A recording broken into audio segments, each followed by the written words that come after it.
I'm Dana. Welcome to Made Every Day. I'm gonna help you create cool stuff using everyday items. Today we're gonna make a basic kids t-shirt.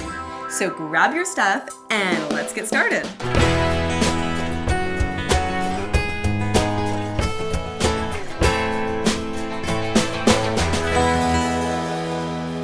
We all love t-shirts. In fact, you're probably wearing one right now.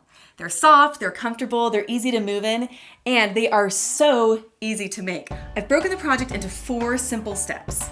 Step 1, gather and prep your materials. Step 2, sew the neckline. Step 3, sew the sleeves. Step 4, sew the sides. Okay, let's start with step 1, gather and prep your materials. Here's what you need: knit fabric or a men's extra large t-shirt, ribbing, and a pattern. Now let's talk about that pattern. You have 2 options. 1, you can download and print my pattern that comes in a size 4T. It's free. It's available on my website. Look under tutorials under basic tee. Download it to your computer, print it, and you've got a nice little pattern here in 3 pieces. The other option you have is to make your own pattern. Take a shirt that your kid already owns, turn it inside out so that the seams are facing out, fold it in half, and you need to remember that typically the front and back of the t-shirt are slightly different. The front is cut a little bit lower. Tape a couple pieces of paper together like I've done here, and you're just going to trace with a pencil. Now this is very rough here what I'm doing. You probably want to use a ruler. And if you have it inside out, the seam allowance is already there for you, so you don't really need to add any extra space there. You don't want to trace where the ribbing is on the neckline because we're going to add that later. And when it comes to the sleeves, you know, I'm just kind of winging it here, just kind of folding them in, creating a curve. And there you go. You kind of got a basic pattern here. Cut it out. Make sure you mark that this is a fold, meaning you want to cut it on the fold. And you're ready to go. For this project, we're going to use a men's extra large t-shirt because let's be honest, it is hard to find cool knit fabrics in the fabric store. They're out there, but they can sometimes be pricey. Look in retail stores like Old Navy and Target in their clearance section. They often have extra large or extra large t-shirts, which for kids is perfect because you have a lot of fabric to work with. Now what we're gonna do is we're gonna cut this shirt apart.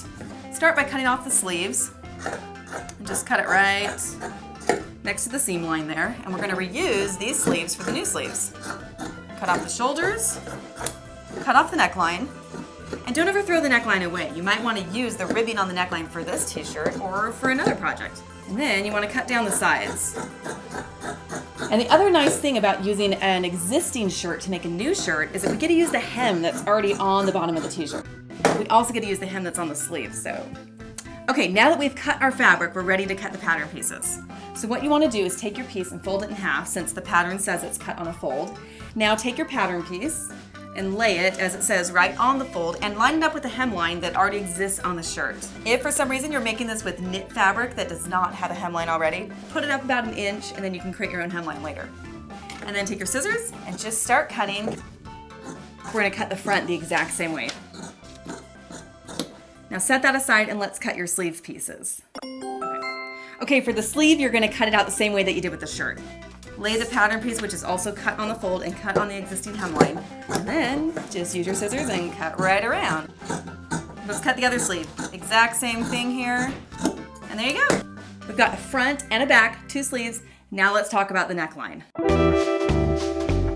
We're using a fabric called ribbing, which you'll find on every t-shirt collar, on the cuffs of sweatshirts. And it's called ribbing because it has these little tiny ribs on it that can really allow the fabric to expand and then contract back, which is great on a t-shirt because it can stretch over your big head and still be snug around your neck. Ribbing is easy to find at most fabric stores. It's sold on the bolt, by the yard. And in fact, if you just get 1/4 of a yard, it'll go a long way. I usually buy it in 10 different colors and keep it in my stash for whenever I'm ready to sew a t-shirt. For this particular shirt, I couldn't find the color ribbing that I liked in the fabric store. So what I'm gonna use is just the fabric from another t-shirt. Standard knit fabric doesn't always work as knitting, but this shirt is pretty stretchy, you can tell, so I think it's gonna be fine.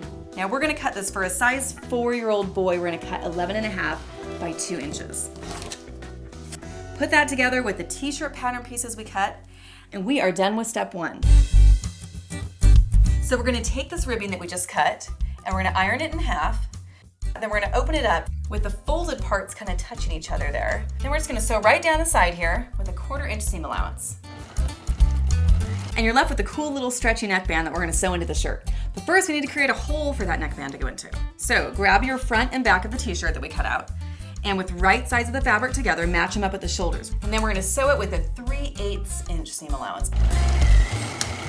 And then a really important step with everything that you sew is ironing. I hate to iron, you probably hate to iron, but you gotta do it. So we're gonna come over here to our iron, just iron out those 2 seams, and there we go. Got a cool hole for our neck. Now, as you can see, this neck is actually a little bit smaller than the space that it fills, and that's perfect. That's what you want. And this is where pinning is really important. So be liberal with your pinning because you want it to really stay in place. So set your first pin there, then stretch it to the other side of the neck, pin that one in place, and then just start cutting the distance in half. And you'll have to stretch the ribbing a little bit as you go. Try not to stretch the t-shirt underneath. And now we have our neckband all pinned in, ready to go. What we're gonna do is sew on a zigzag stitch. A zigzag stitch is really important when you're using stretchy fabrics because it's a stitch that stretches with your fabric. If you used a straight stitch, it would just break the first moment you pulled it over your head. You need to pull the fabric a little so that the ribbing is kind of taut with the t-shirt fabric. And there you go, I just ironed out our neck, and look at that, it's starting to look like a t-shirt. We're ready to move on to the next step. Grab your 2 sleeve pieces. As you can see on a sleeve, it has a curve at the top that's gonna go right into the curve of the armhole on the t-shirt. So what you wanna do is with right sides of the fabric together, just start pinning it at the very end, and you're gonna go all the way around. Now we're just gonna sew the sleeve. We're gonna use a 3/8 inch seam allowance. And then we're gonna do the same thing to the other side. We're gonna iron out the seam, and then we're ready to move to the next step. Your shirt at this point should look like this. So just lay it down, fold the whole thing in half with right sides together. We're just gonna pin all the way up the sides and up the sleeves. We're just gonna sew in one big sewing line, down the sleeve and down the side. Just use a straight stitch here and a 3/8 inch seam allowance. When you get to the armpit area, leave your needle down, and pick up your presser foot, and then just kind of pivot the shirt. And then just sew right down the side. And there you go. Now you gotta sew the other side. I've just ironed out my side seams. Let's see how it looks. A t-shirt! How cool is that? I'm gonna go make 5 more, and I think you should too. For more patterns and ideas, check out my website, danamadeit.com, and click subscribe so you can be updated on all the latest videos. I'll see you next time.